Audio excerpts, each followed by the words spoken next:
Hey guys, it's Chrissy with Chrissy's Candles, and I'm back, and I'm going to do a couple bath bombs with you, but these are not going to be the ones I do with color or a lot of color, or the ones that disperse color from out the inside. These are my basic fizzers, and it's pretty much just citric acid and baking soda. It is not a I don't have an exotic butter or anything in this one. I'm going to be using some shea butter in it for moisture and things like that. A little bit of poly just to make sure that color doesn't stick to your tub or anything like that. And I got my fragrance oil. And I'm going to go ahead and just assemble this for you. It's not going to take long. I'm going to pack them in there and be done in a minute.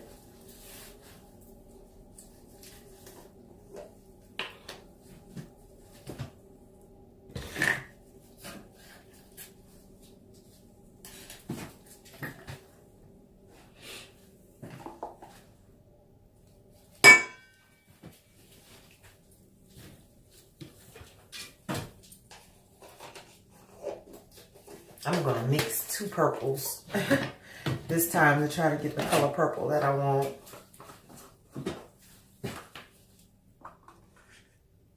I think this one is pretty.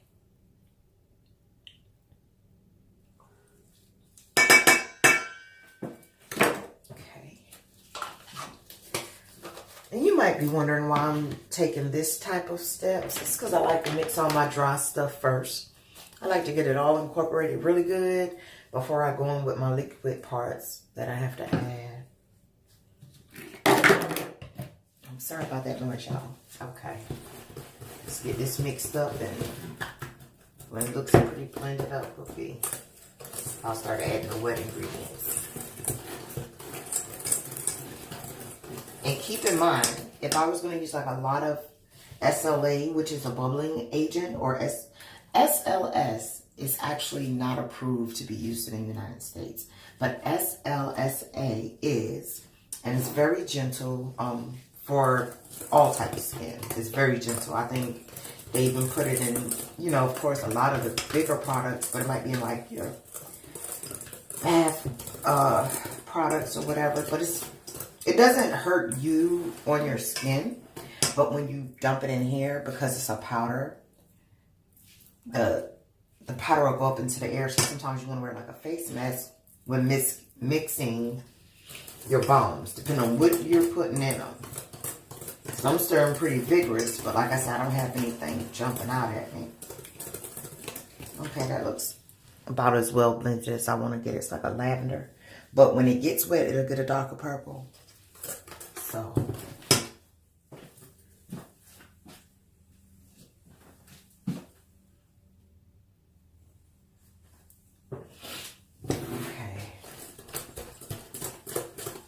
I think I'm going with the wet because I don't want to add nothing else to it. Sometimes I put a little cornstarch. It depends.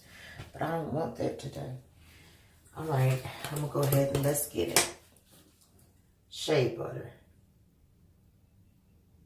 for extra moisture. Boom. Fragrance oil.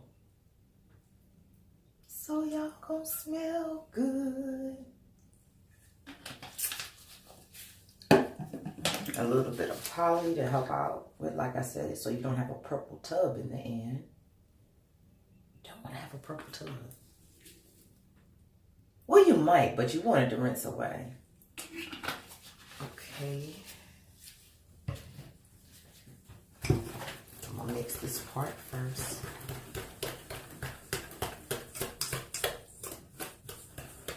And you'll see just from adding those few wet ingredients how it already started getting a darker purple. That's what I mean. When it gets wet, you'll see what color it really is. I might go back in and add a little more color if it's not dark as I want it to be.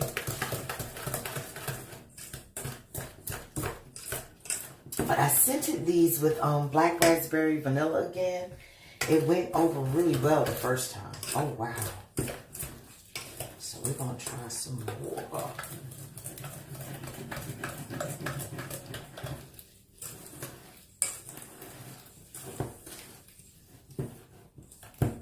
Okay.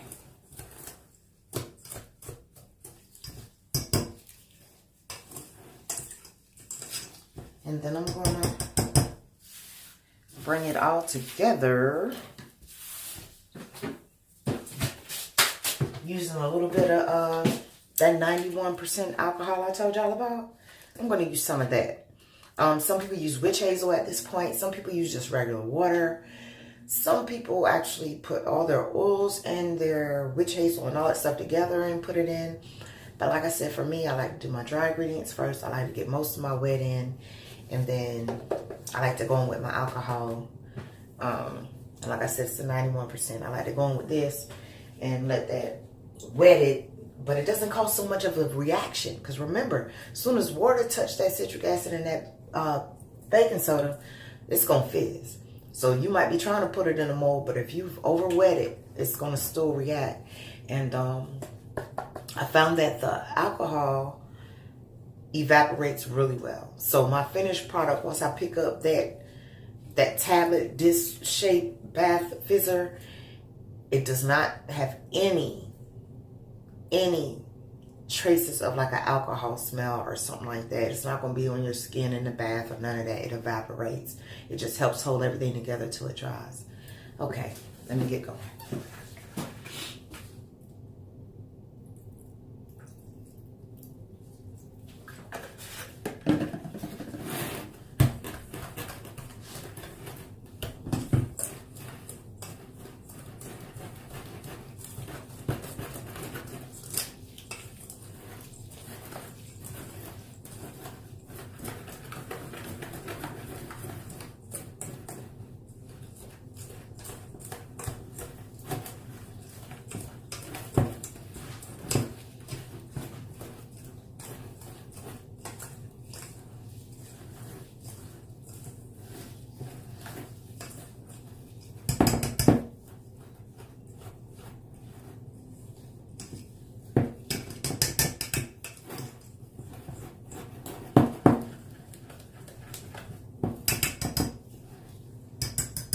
I have a little tester I do to see if they're about where I want them to be, and it's real simple. You just want to get some in your hand, right? Loose at first, and squeeze your hand together. Now, when you let go, you're looking for a ball that didn't crack. You're looking for a ball you can drop, and it won't break in half. And then that way, I know my stuff's ready to hold together, and it's holding. And I can drop it, and I got a clump. It's okay. Dang, I made a mess. But you kind of get the gist. If it won't hold together now, then once you put it together, you can't say, oh, it'll hold together in the mold. No, if it's not binding now, it's not gonna, abracadabra and do it later for you. You're just gonna have a product that's crumbling, Move this to the side. It gets real simple here now because I'm just going to dump and mash. I'm not even going to take much time. But I was out of these and needed to get some done quick.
And I do pack them extra tight.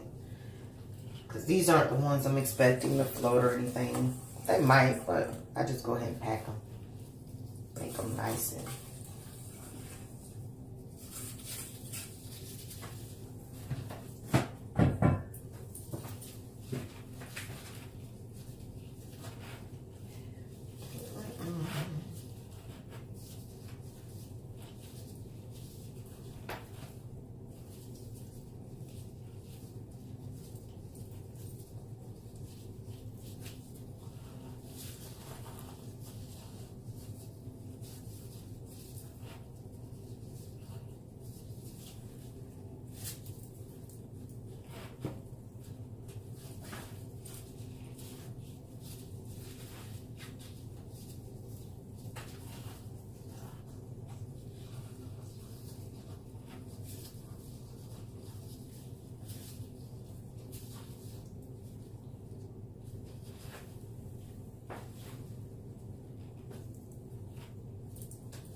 Okay, guys, I got them all pressed in. I'm going to go ahead and put everything up in, well, I'm going to put this to the side, I should say.